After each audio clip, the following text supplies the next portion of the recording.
Alrighty, another daily cinephile vlog for episode 5 of Loki, Journey into Mystery. And I want to say about the Infinity Stones. For every episode, they were going to take one of the colors of the Infinity Stones and use it as their like primary color tone of the episode. That I don't think that's panning out exactly. Sure, they have green in this episode, so it's kind of like the time stone, but they also have a lot of purples and blues. The last episode I thought was like predominantly yellow, but it also had a lot of blue. So I'm like, maybe the first 3 episodes kept up with it, but I don't know about these next two, and I don't know if the last one, because I guess technically all that would be left is blue.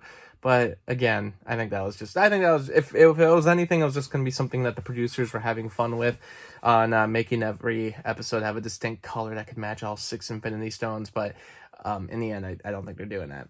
Anyway, so this one, as far as like creating any theories about the episode itself or future episodes, but since this is the penultimate episode, it's kind of doing what like the last 2 series did, where it's like it's pointing towards a much more obvious direction rather than making some kind of like, I think, groundbreaking moment for the entire Marvel Cinematic Universe. But that's fine. Like these shows should also be contained within themselves, and this one I think has done a very good job of that, regardless of the fact that it has a lot of wacky stuff going on, to make it seem really huge and like it could cause a lot of consequences for the future.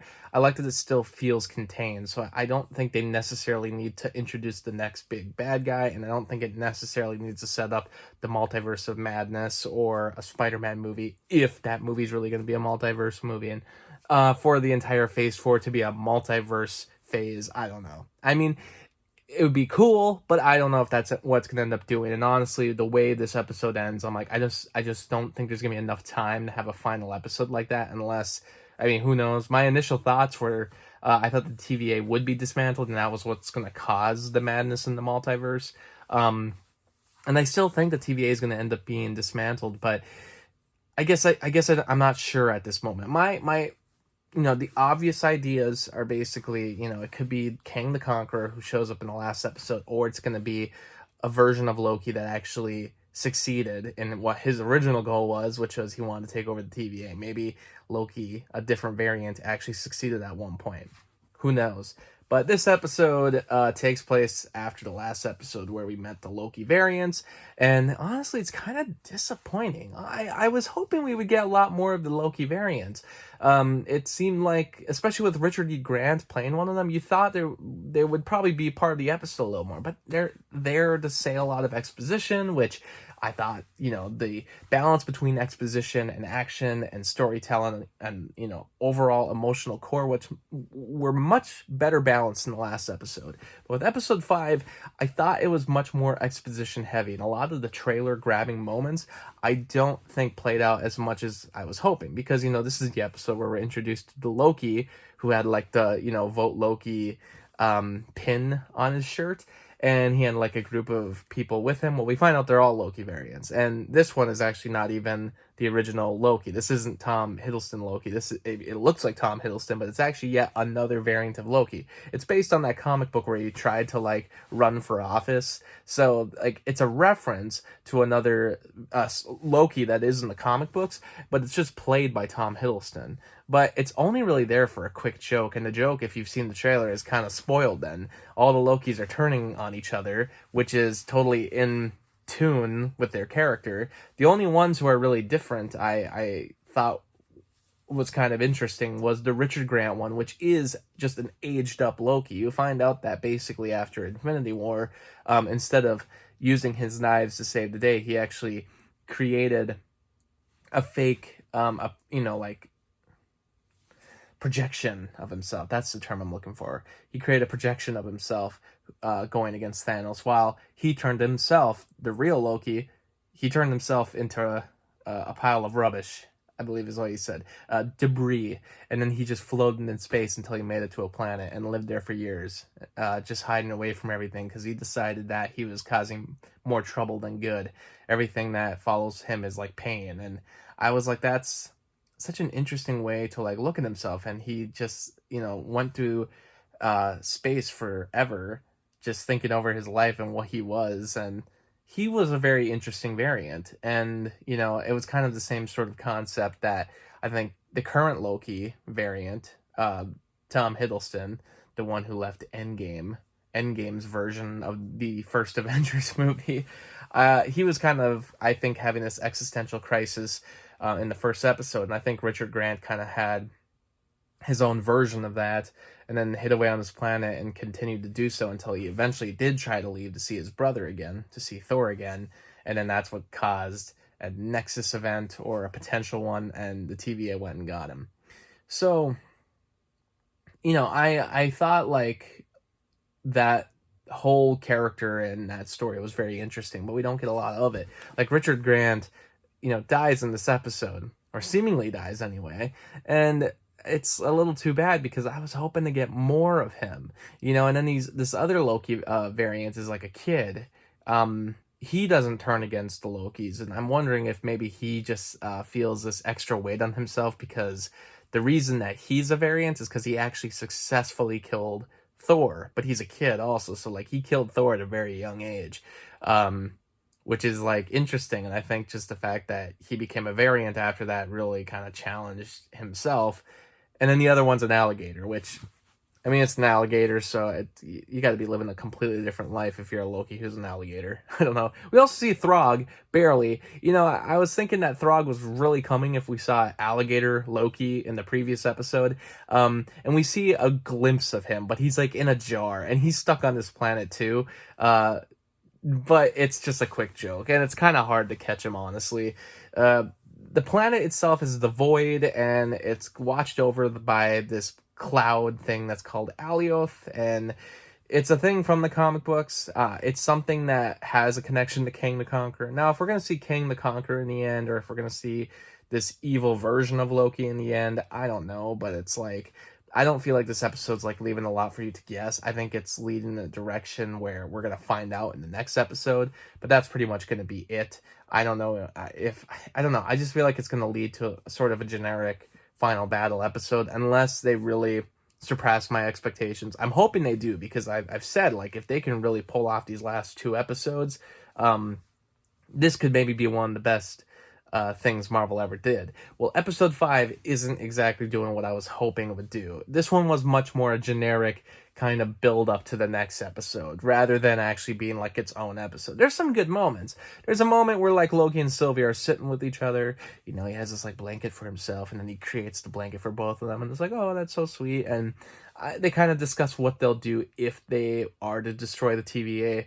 Maybe they'll just go jumping off to other multiverses, but Loki said, he's like, I don't know, maybe we just kind of find out what we do. And I kind of like their vibe with each other, and it's it makes me wonder. I'm like, is that what the next Loki season is going to be?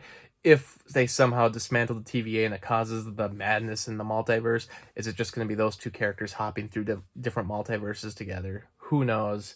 Mobius comes back in a very kind of uneventful way. He's like in a car, this like pizza delivery car, and there's really no build up to him being alive. And on this planet, this Alioth is actually the thing that eats everything for good, I guess. I mean, that's kind of weird because you're sending all these characters to the Void, but then they're getting eaten by Alioth. So it's like, is Alioth also not like a thing that's gonna kill them for good? Because we thought pruning them was gonna kill them, but maybe Alioth's not like the thing that kills them either. Maybe he just brings them to another place. It's just weird because I feel like people in the reality in a one universe are being pulled out to the TVA, and then the TVA pulls them out to get pruned, which brings them to the Void, and then the Void brings them to Alioth. It's just so many different like how deep are we gonna go into this? And apparently like the Void is like the complete like future, like everything's dumped off into the future, and it's a matter of like, how do we go beyond that, because the future isn't completely written yet. It's like still being written by the timekeeper, so it's like the very edge of space,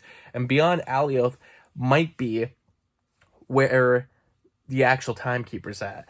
And meanwhile, we have Renslayer, who betrays Sylvie, which isn't really surprising. The only thing is that it was obvious at one point that Sylvie and Miss Minute were lying.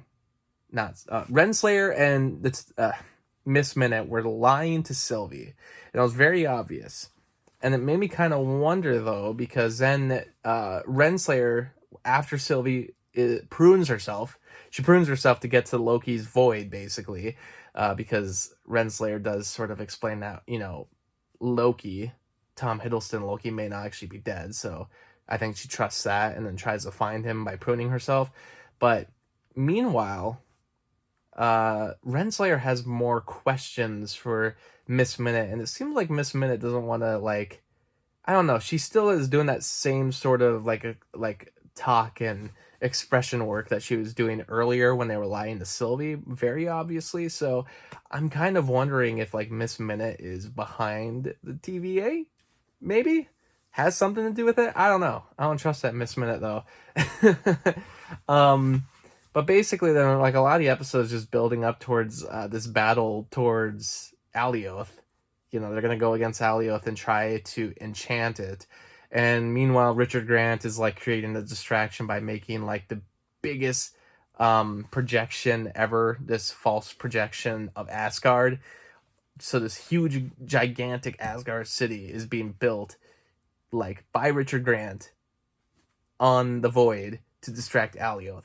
But it's like super cool, but they got like these stupid lines being delivered in the meantime where they're like looking at him and they're like, how is he doing that? And Loki's like, I think we're more powerful than we know. And I'm like, this is how we're gonna like test those waters as far as like finding out, we might be stronger than you think. Like, that's how we're gonna do it. Like, okay, line dropping. And then he does this thing with Sylvie because Sylvie can enchant things, but then she's like, no, you can do it too. And then like holds his hand and then he's able to do it too. And I'm like, I don't know. It just kind of happens out of nowhere. Like, for as fun and wacky as the last episode was, this one was very like drawn out until the end. And then the ending was even drawn out, but a lot of stuff that I feel like should be more important was really rushed, things like that. And I was like, I feel like we don't care about this as much as we should. And then, they are able to enchant it properly and then go beyond Alioth. And beyond Alioth is like what kind of looks like a distant castle. And it could possibly be Centropolis, which is where like King the Conqueror was from, I believe. Or it could be the house of Loki. It could, because like I guess Loki had his own kingdom at one point. So it could be that. I don't know. But it's just like, it just leaves you to guess. And I'm like, well, it could be one or the other. I don't think it's going to be anything else. I don't think they would do anything else. And it's obvious that they're going to introduce Kang at some point. Will they do it this early? I don't know. But it could just be another Loki variant. And I'm kind of thinking they're going to do that. I don't know. I was hoping to spend more time with the Loki variants, and that was kind of disappointing. I thought that was a cool idea, and we finally see the one who's like the vote Loki guy, and they all just kind of turn against each other. It's really cool because there is that sudden, like, his hand getting bitten off by the alligator, and that did really make me go like, like, it kind of freaked me out. Just because you never really see that, like, something so, like, I guess, intense happen to a main character, even though he's not technically the main character, because it's Tom Hiddleston as Loki, but it's a different Loki, so it doesn't count. But still, I was hoping to spend more time with all that. I thought that was very interesting, and I was hoping this planet would be filled with variants, but it makes sense that it's not, because Alioth goes and eats everything.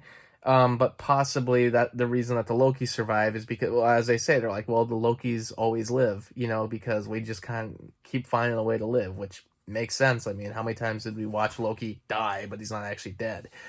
But it doesn't really make sense because it's like, well, how's Mobius alive? Like, I don't know. It's a weird. I just wish they wouldn't have done that the way they did. I wish it would have been done differently, a little more slower paced, for his return, a little more emotional, or at least, you don't kill him off in the last episode, make it very obvious that he could come back, and then just introduce him in the pizza truck real quick. Like, I just felt like it was uneventful.